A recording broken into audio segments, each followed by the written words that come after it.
Yeah, good day. This is Oscar, and I'm here to talk about how to achieve 50 years of marriage. I have only been able to achieve 25 years. So, by talking to other people, I've been able to get the top 3, 4, or 5 ways to accomplish a 50-year marriage. Let's go to number 1. Number 1 from Hank W., good friend of mine. He says, spend at least 8 to 10 hours away from each other every day. Proven fact that this will help in his testimony. He has a wife, I know, a very strong wife, has strong ideas, and he retired when he was 44 years old, and he was at home a lot of the time, and he realized that this has got to change. So he started this big, huge garden out in his back. He had built a deck, remodeled everything, and he built this huge garden that maintains his outdoor appearance on a regular basis. He also was a fisherman, still is. He would go out fishing during the season every single day. And then when he gets back, he would smoke the fish in a smokehouse that he built by himself. So he basically says if you want to stay married for 50 years, you need to spend 8 to 10 hours away from each other every day.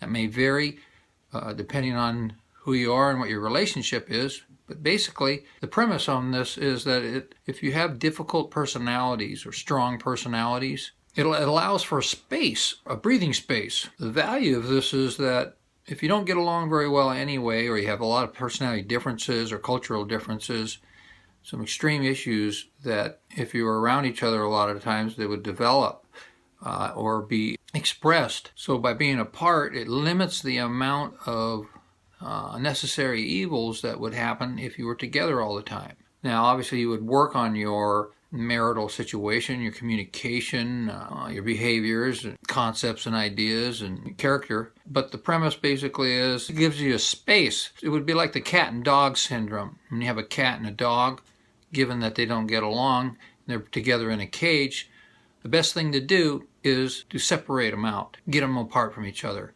Some animals live together, some don't, but in the case where they don't get along, separate them, take them apart, get them away from each other. Also, another reason within that being away from each other 8 to 10 hours a day, each day, is it allows for experiences to happen independently, and that when you get back together, you'll have stories, unique stories of what happened, and this happened here, or this is what I did here, climbed this mountain, knocked over this wall, met this person, such and such. Obviously, you have to be on a positive note. Those experiences that you have apart have to be able to be compatible with your marriage and increase the value of your marriage. You want to make sure that when you are away, maintain your maintain the understanding of what you originally have already agreed on as far as behaviors and things you do that would be acceptable to each other.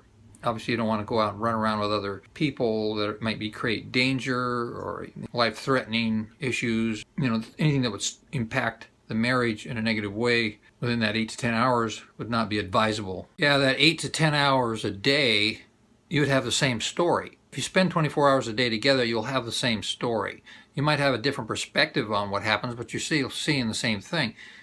And if it's a domestic setting, it can get kind of boring, possibly, depending on your ability to create spontaneous activity. But otherwise, you'll have the same stories. You won't have any variation in the stories. So let's make this happen. Okay, number 2 idea on how to maintain or arrive at a 50-year marriage, according to Lawrence S., longtime associate or another person in this town that I live. And he says that if you're going to be stuck together, you might as well enjoy each other. Interesting point. I thought that was kind of negative at first, that you're stuck together. But what he means is if you're married, it means you have a contract. And if you're going to be married, you might as well enjoy it, have some fun. What he does, he goes and he travels. He's been to Europe around, and it creates it jars or activates circumstances in your life focus on other than each other, and it allows for education and experience with other travelers and such. Also goes to concerts. His personal preference, Lawrence's personal preference, is classical, opera type theater, entertainment of that nature because of his age. He's 80 some years old, and that's his era. I'm sure if he was in a different time, he'd be listening or watching other things. So anyway, if you're going to be stuck together, you might as well enjoy it. So if you're going to be married, you might as well have some fun. So that would require some effort to get out there and do something that would be enjoyable and would be uplifting and beneficial for the marriage. Sometimes some activities don't always help the marriage. Okay, let's go to the next one.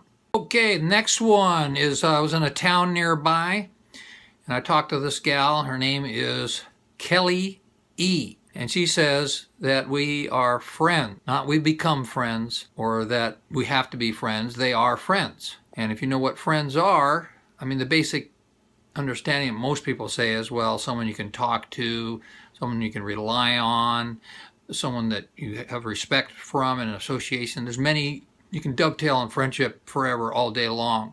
But essentially what they're saying is they have respect for each other. They treat each other as if they were associates, friends, comrades, and out for the same interests. So they're trying to achieve the same interests by a quality of life referred to as friendship. And encourage you to go out and find out what friendship is and what that entails, and then you can just incorporate those things into your life. Okay, next. Okay, the next profound way to achieve 50 years of marriage is to be a yes man.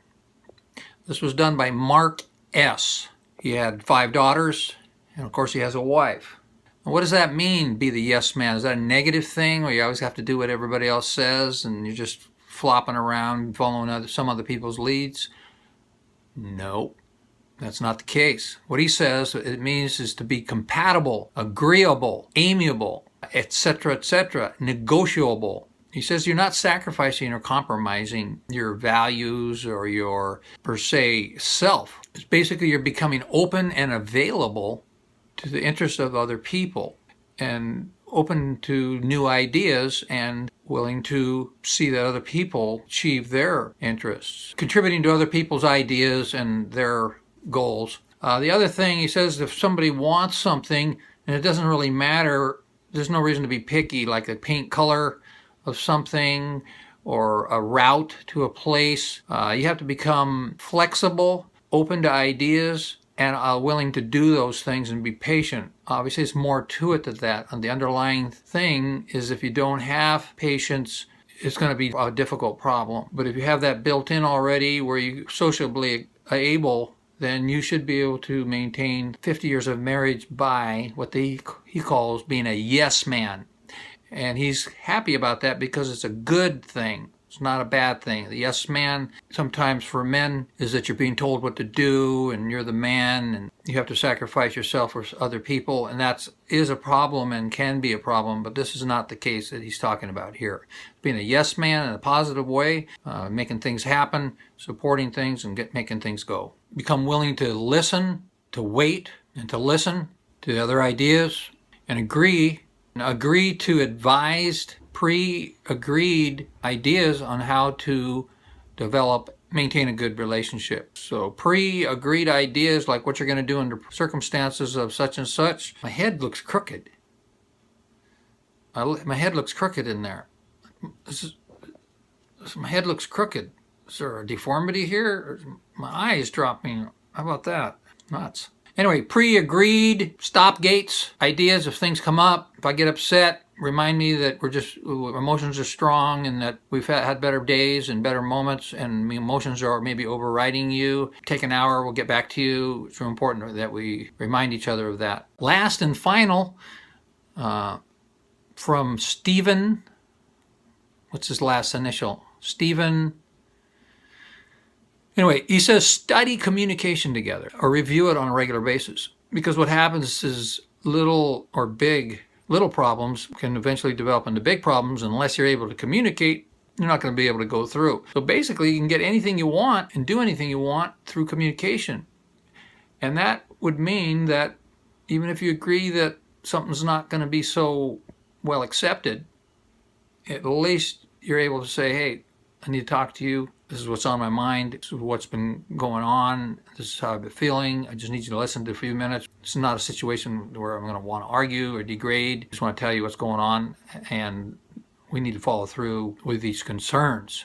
So by communicating, you can achieve positive things, huge positive successes, but also you can also change directions and stand up for yourself and say, oh, I'm not going to be able to do this, or I can't do this, or I'm not going to be able to do this.